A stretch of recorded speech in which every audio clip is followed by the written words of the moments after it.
Hi everyone, my name is JJ. We've arrived at the airport from where I'll be talking about EZdok. And this being a no parking zone, let's head over to the parking lot.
A warm welcome to my hometown airport, the Gatineau-Ottawa Executive Airport in the city of Gatineau in the province of Quebec in Canada.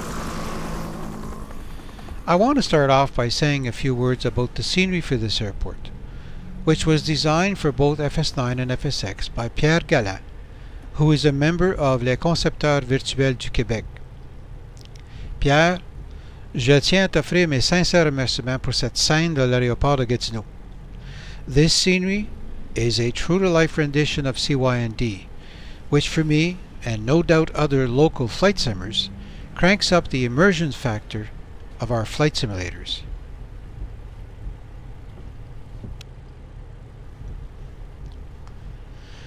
Now, the real airport was inaugurated in 1979, and its ownership transferred to the city of Gatineau in 1991. And in 2010, CYND was Canada's busiest airport without a control tower in terms of aircraft movements. Regarding transportation services, CYND offers regularly scheduled commercial flights between Gatineau, Saint-Hubert near Montreal, and Quebec City, while helicopter services are offered for any type of expedition. And if you want to learn to fly, flying schools at CYND offer professional pilot training for a variety of aircraft, including helicopters. And for those brave souls who want to experience the thrill of skydiving in Canada's National Capital Region, CYND is the only drop zone in the Ottawa-Gatineau area. And finally, Gatineau, and by association CYND, is a regional component of Sauvetage et Recherche Aérienne du Québec, an organization with a mission to support Canadian search and rescue programs as well as to promote aviation safety in the province of Quebec.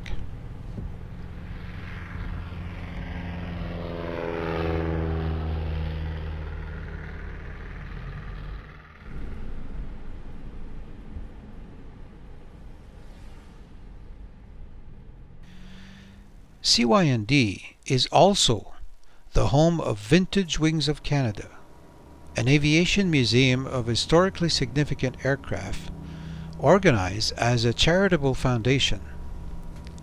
The organization's mission is to acquire, restore, maintain, and fly classic aircraft significant to the early history of powered flight. Among many of the foundation's historic combat, trainer, and civilian aircraft, here's a picture and short video clips taken at a recent air show at CYND of its classic RCAF F-86 Sabre 5 in the markings of the legendary Golden Hawks, a Canadian aerobatic flying team that preceded today's Snowbirds. Deux époques dans le ciel de Gatineau-Ottawa, hier et aujourd'hui dans d'autres réacteurs.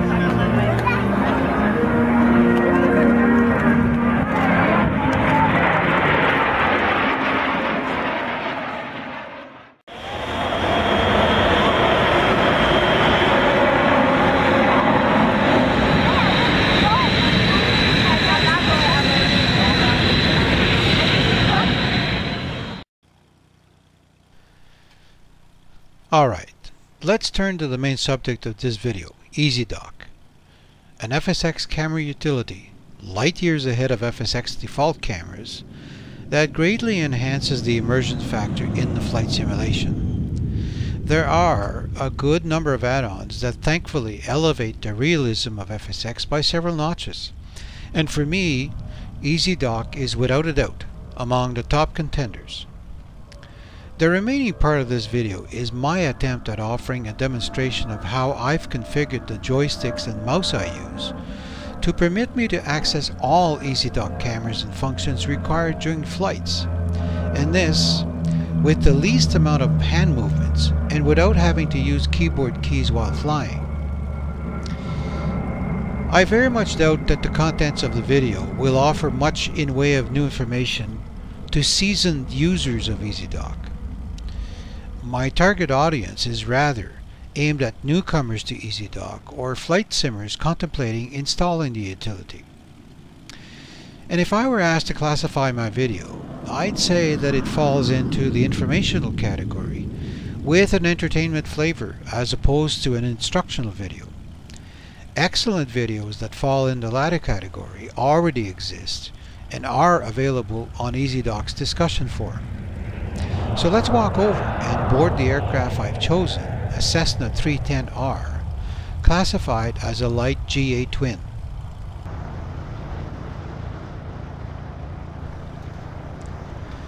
Regarding joysticks, I use a Saitek X52 and CH throttle, yoke and pedals, and use them in two configurations depending on the type of aircraft being flown. When flying stick control aircraft such as a Piper Cub or when flying helicopters, I use the X52 with pedals.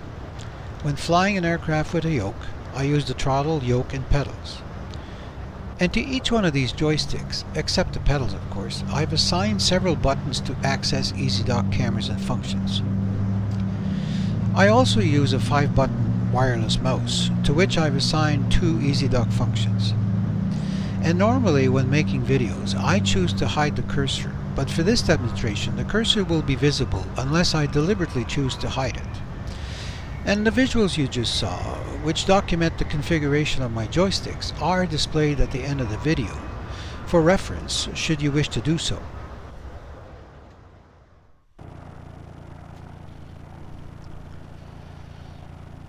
From the very beginning of this video, I've been demonstrating the flexibility of EZdok's cameras. Every camera movement seen so far is EZdok in action, using all 3 categories of cameras: virtual cockpit, aircraft, and world cameras. I now want to demonstrate the EZdok button assignments I've chosen for the throttle, yoke, and mouse. On the throttle, 3 buttons which have 4 positions each are reserved for EZdok functions and cameras for a total of 12 possible assignments. And remember that my left hand is resting on the throttle, and not only my fingers are moving to access the 12 functions and cameras. Actually, only my forefinger and thumb are used, while my right hand operates the mouse. To a first button, I've assigned the forward, backward, right, and left functions.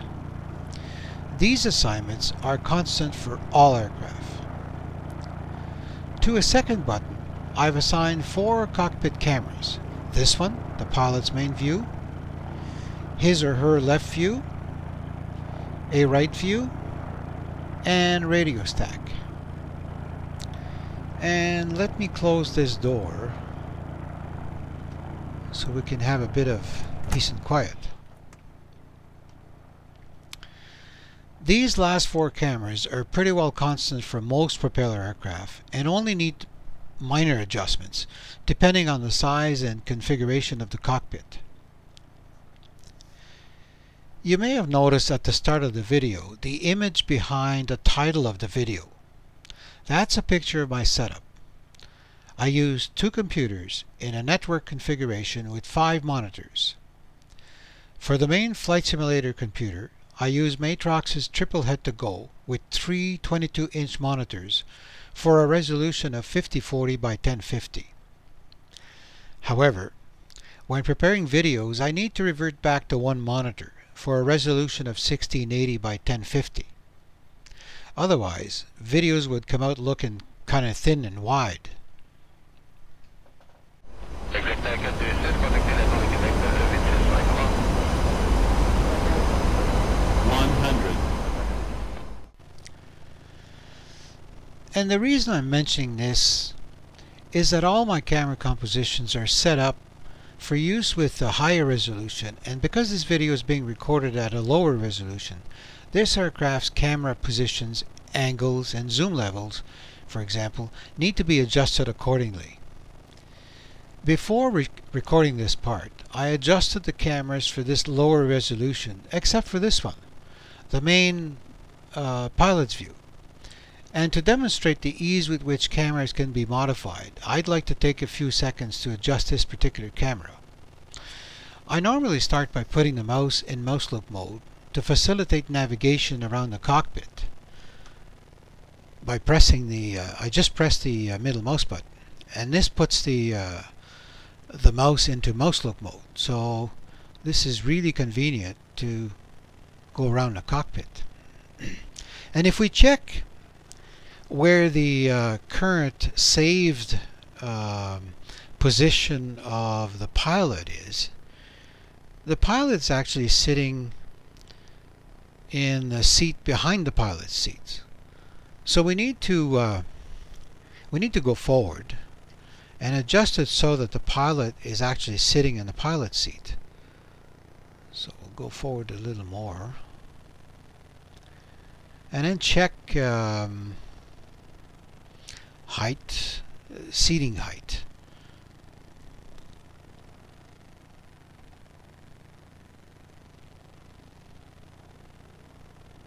And I'm not a pilot, but if this was considered to be an adequate camera composition for the pilot, then all you need to do is save it by pressing the number 2 key on the numeric keypad twice.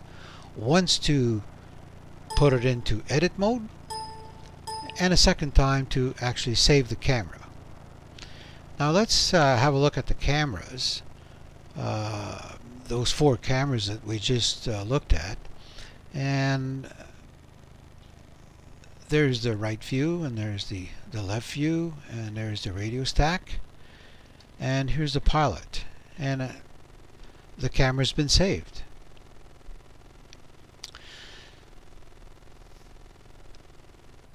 Let's return the mouse to its default mode. And now to a third button on the throttle, I've assigned 4 more virtual cockpit cameras.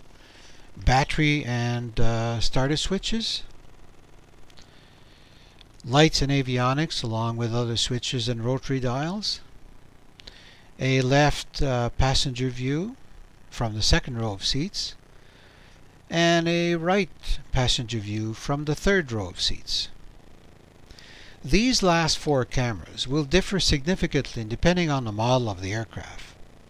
For example, helicopter versus propeller aircraft versus regional jet versus airliners. And for the wing views, whether the aircraft add-on that you're using actually includes the modeling of the passenger area. I don't bother preparing wing views unless the views can be prepared from a passenger's perspective. On the yoke, I deleted a few of the CH or FSX default assignments that I could do without to allow me to access a few EZdok functions. On the left handle of the yoke, if I can express it this way, one of the 2 top red buttons is assigned to the function that allows a user to go to the next category of cameras, permitting me to cycle between the 3 categories, from virtual cockpit cameras to aircraft cameras to world cameras and back to the virtual cockpit series of cameras. The second red button is assigned to EZdok's function that allows a user to go to the next camera in the current category of cameras. So from this virtual cockpit camera to the next one, as they are listed on EZdok Studio, and in this instance under the virtual cockpit category. I have no requirement for the two functions that reverse this process: previous category of cameras and previous camera in current category. I can therefore save two buttons. I should mention that among my virtual cockpit cameras I have a duplicate main pilot view, an actual duplicate of this one, for certain aircraft models adjusted in such a way that the pilot seat is slightly raised, and for which the mouse look button is activated. The fact that the view is raised improves the pilot's view during taxiing and during the approach phase of a flight, while the mouse look mode allows panning around the cockpit, especially useful during taxiing. This camera is not assigned a button, but rather placed just below the main pilot view in the list of virtual cockpit cameras on the studio, enabling me to access it by simply pressing the button assigned to the next camera in the current category. So from this camera, for which the mouse look button is not activated on the studio, to the next main pilot view with a slightly raised seat, and for which the mouse look button is activated, permitting me easy panning in the cockpit in comparison to panning with the hat switch.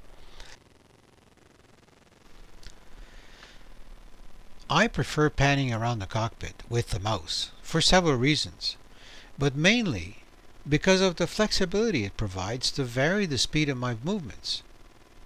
I can pan around the cockpit as slow as I want to, or as fast as I want to. When using the pan or hat switch, you're actually limited to one speed, which admittedly can be adjusted, but to do so, you have to return to windowed mode and access EZdok's general settings.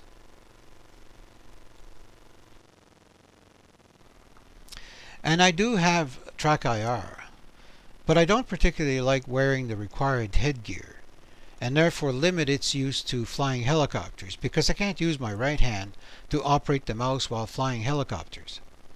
Anybody who's flown these birds will know what I'm talking about. On the right side of the yoke, I've assigned the left side of the gray rocker switch to the down function, as in lowering your seat, and the right side of the same rocker switch to the up function, as in raising your seat.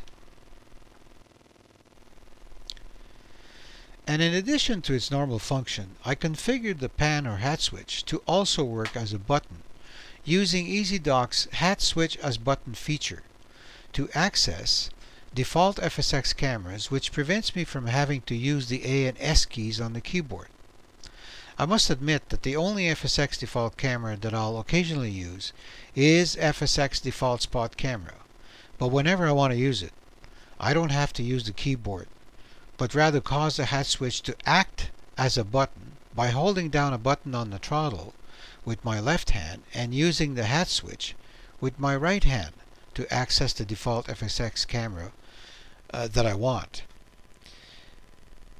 And here's FSX's default spot camera, and I'll be saying a few words in a few minutes about that camera and comparing it to another spot camera which was developed by the author of EZdok.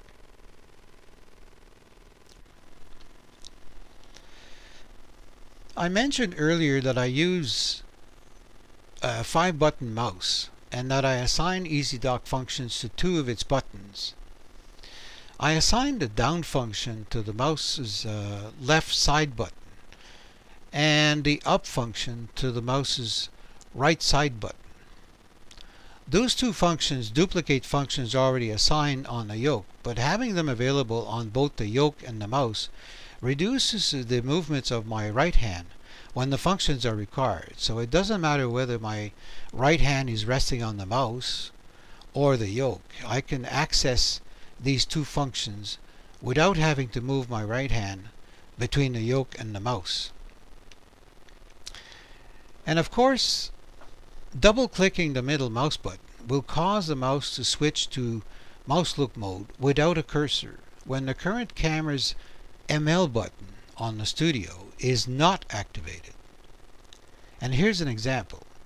The ML button for this camera is not activated on the studio, but if I click the middle mouse button, the mouse look mode is activated without a cursor, and clicking the middle mouse button again returns the cursor to its default mode. Or, the other thing that pressing the middle mouse button does is cause the cursor to be hidden when the current camera's ML function is activated on the studio. Let's go to a camera that the mouse look button is activated on the studio, and let's pick the this passenger or wing view from the third seat. Now for that camera, the mouse look function is activated on the studio. So if I press the, if you wanted to cause the cursor to disappear, you would press the middle mouse button and the cursor would disappear. But it doesn't affect the mouse look function. It doesn't deactivate it, for example. And for any camera for which the mouse look function is activated on the studio, it's impossible to deactivate it with the mouse's middle mouse button, but only cause the cursor to be visible or hidden. So there's a cursor visible. Pressing the middle mouse button causes the cursor to disappear, but it doesn't affect the mouse look mode.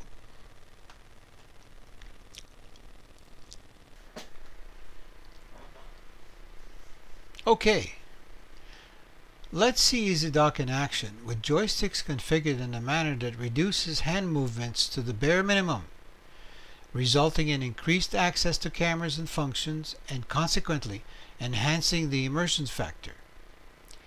We'll simply take off, follow the pattern for touch and goes, and then land again.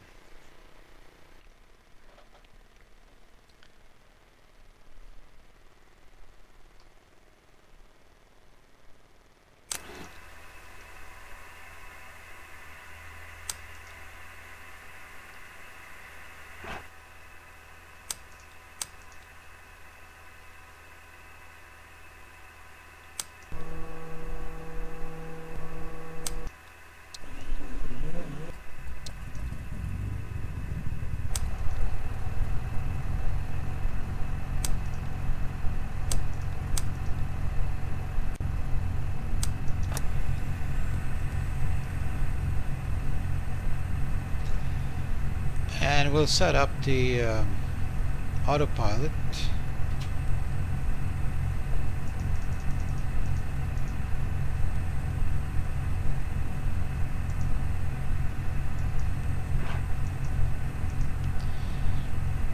And our heading bug. The heading, the wind is 240 degrees today at 20 knots. So we'll be taking off from runway 27.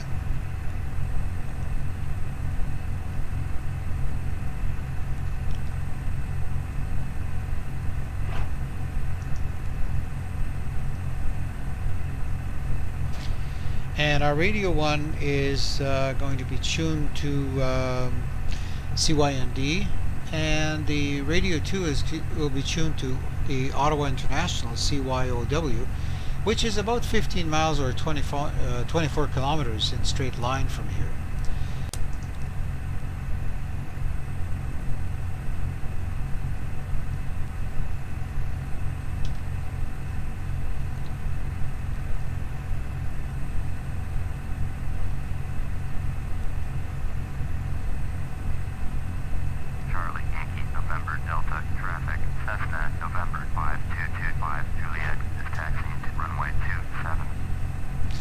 And I should mention that the ATC menus 1 to 4 are also configured on my throttle,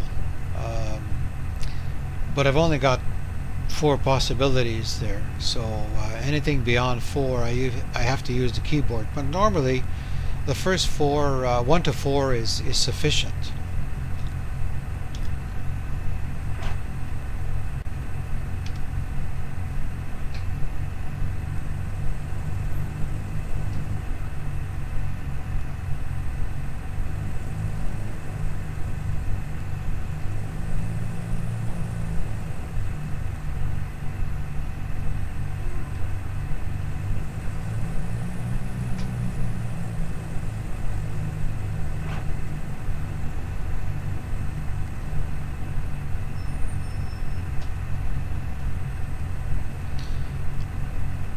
I'll just slow down here for a second and talk about the left and right function.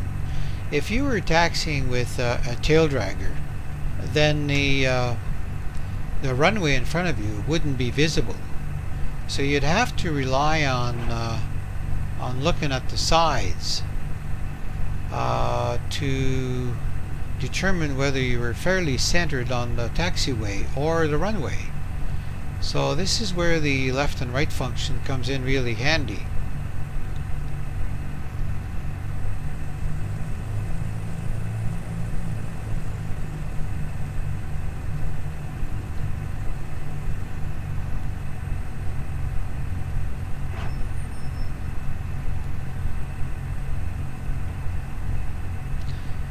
Nobody has announced that their intentions to land, so we're clear to head over to the east side of the runway, runway 27.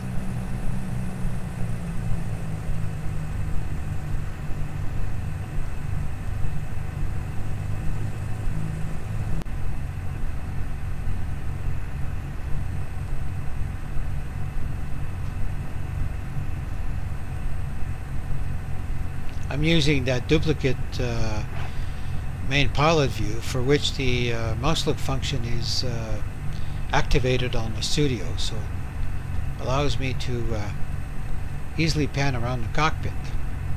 And I should just before we take off, I should just add an additional note regarding my comment on my reservations about wearing the required headgear to use the track IR. I'm not claiming anything more than personal preferences here, because in the end, that's what it boils down to, doesn't it?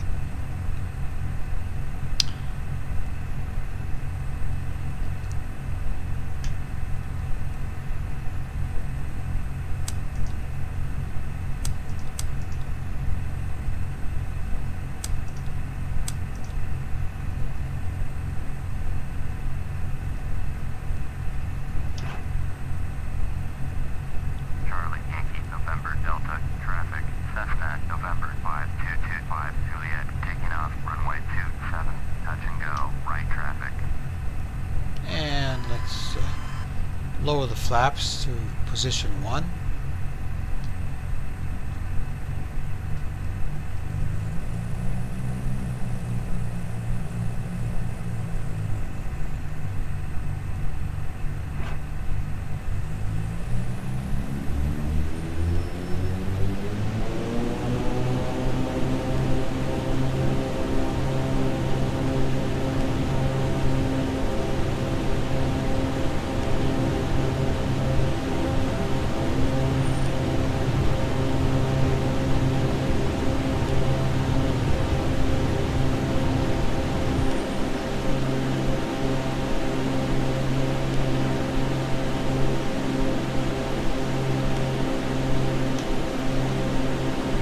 Gear up.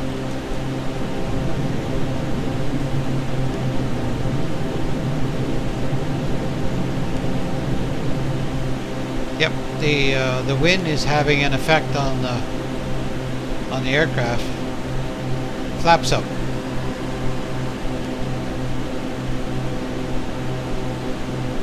And autopilot on.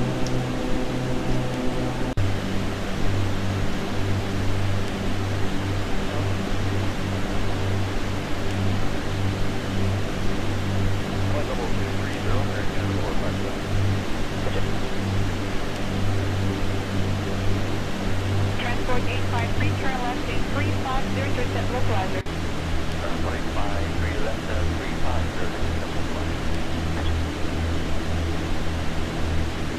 Let's have a look at our cameras.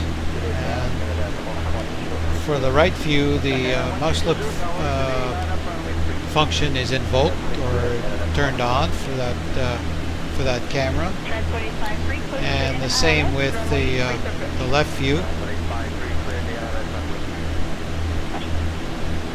And for the radio stack, none of the effects button are turned on, because otherwise it's too difficult to access your dials and adjusting the frequencies and so on. So and the mouse look function is not invoked for this camera. But then there's the passenger view from the second row of seats, and for this one the mouse look is invoked or turned on, and then the passenger view from the third row of seats, and the mouse look is also turned on.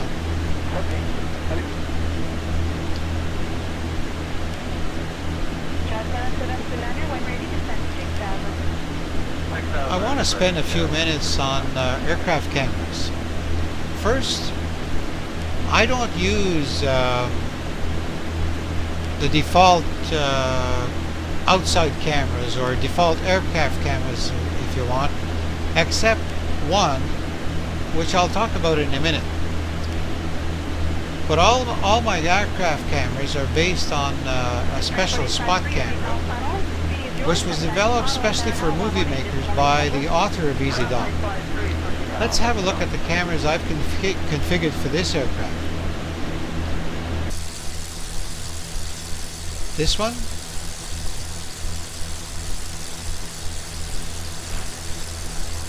There's another one. In all these cameras, the mouse look function is activated for all the aircraft cameras. And if you want to cause the cursor to disappear, just press the middle button. And there's another one. This one is a top-down view, which I prepared for to help in parking large aircraft, but it's really not meant to be used during flight. And here's another one from the left side.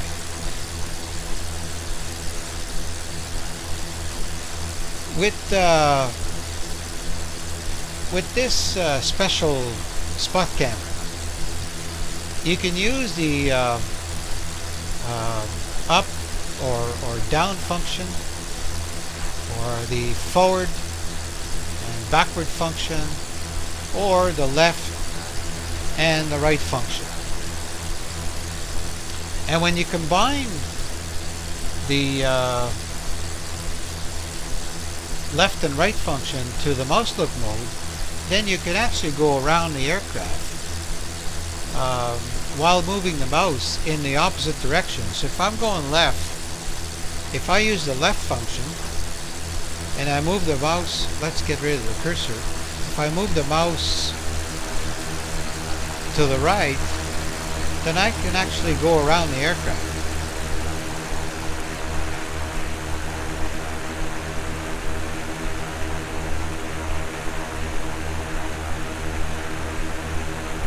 Or the other way around. Use the right function and move the mouse towards the left, and you can go around the aircraft. And you can move away from it.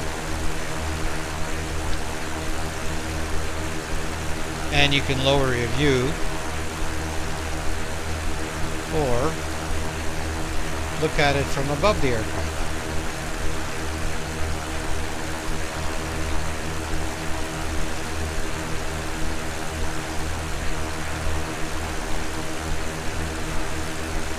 You can also, and this is one of the nice things about this camera, you can also move away from the aircraft For example, if you wanted to show geographical features such as mountains, and there are no mountains around here, not close to the river anyway, so it's pretty flat land.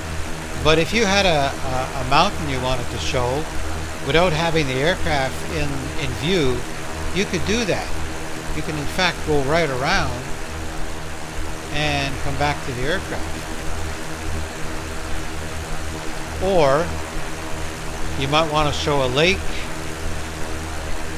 or cloud formations.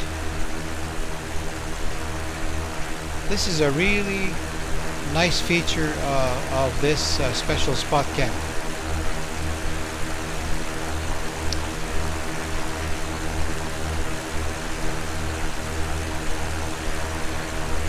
Now, let me get behind the aircraft.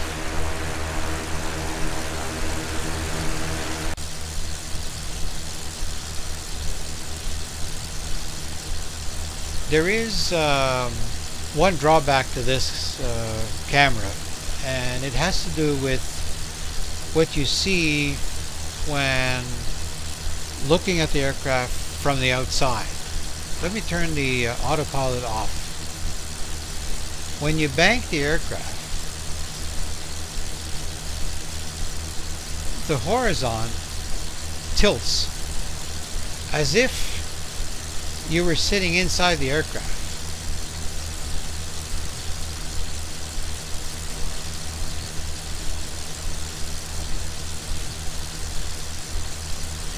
Let me turn the autopilot back on.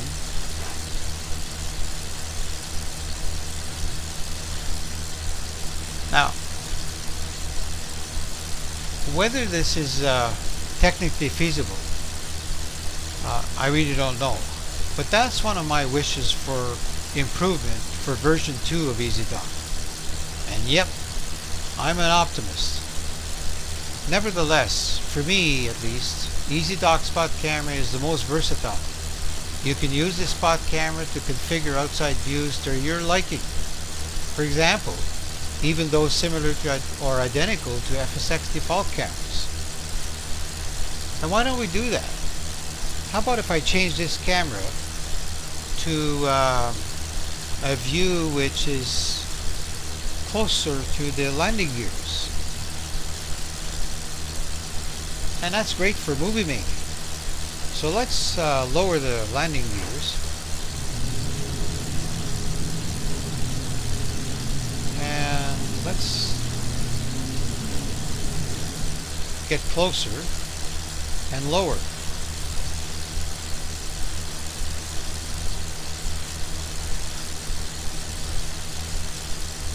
If you wanted to create one of those cameras, you just did. All that's required to do is save it.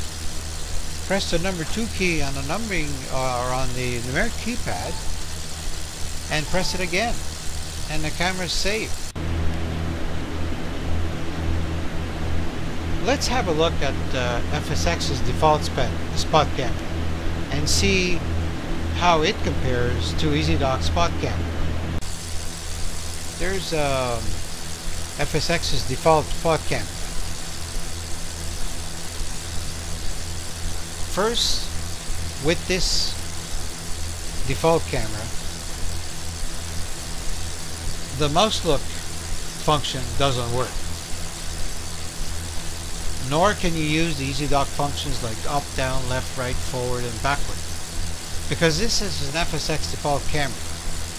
If I can cause the cursor to disappear by pressing the middle mouse button, but the mouse look function will not invoke because it's not an EZdok camera.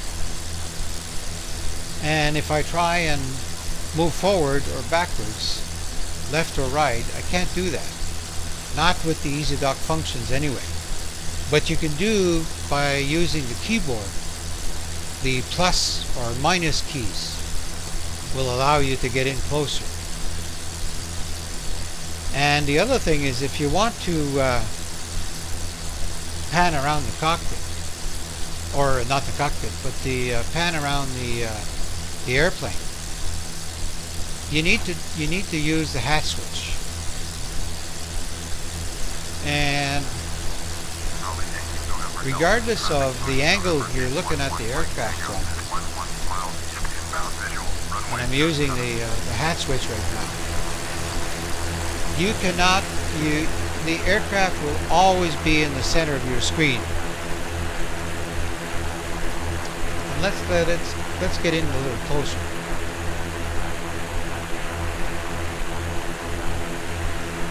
And you can't move away from the aircraft like you can do so with the with EZdok's spot camera. But there is a nice feature to this camera, and that is when you look at the aircraft from the outside, like this view. And let me turn off the autopilot. When you bank, what you get is a natural view. That is, the horizon stays level, as it should.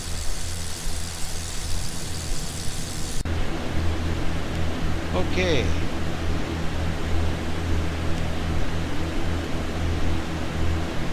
Now let's turn south and then west so we can get back to the airport.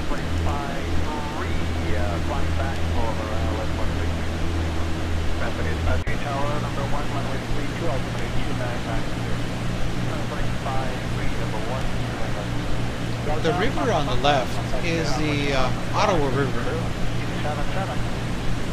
which runs in an eastward direction towards Montreal. And that river is actually the boundary between the province of Quebec and the province of Ontario. And just across the river is the city of Orleans, which borders the eastern limits of Ottawa, our nation's capital.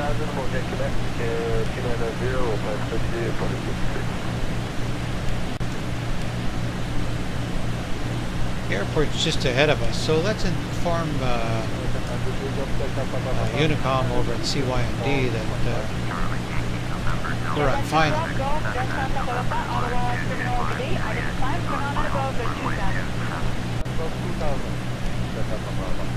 Data 1220, turn left heading 250. Heading 250 after that. Okay. Incendie, tiré à droite, 4070, balance inchangée. 128 tout seul dans le virage, en 318, me fait la 25, ça faisait les collègues du 3.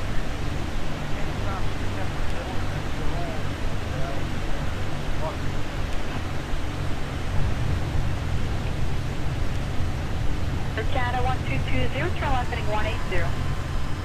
Heading 180, Canada. So there you have it. My way of sharing information related to how I've configured the joysticks I use to access those EZdok cameras and functions used during flights with the least amount of hand movements, which increases access speed and consequently minimizes impact on the immersion factor. And in case you're wondering, I'm not affiliated with any company, organization, or person. I prepared this video along with other videos in the past as part of a hobby I enjoy very much. And if its viewing contributes to enhancing someone's enjoyment of flight simulation, then that would make my investment a worthwhile contribution to the flight sim community. And to the author of EZdok, if you're listening, thank you for sharing your creativity with us. Greetings to all from Gatineau, and thanks for watching.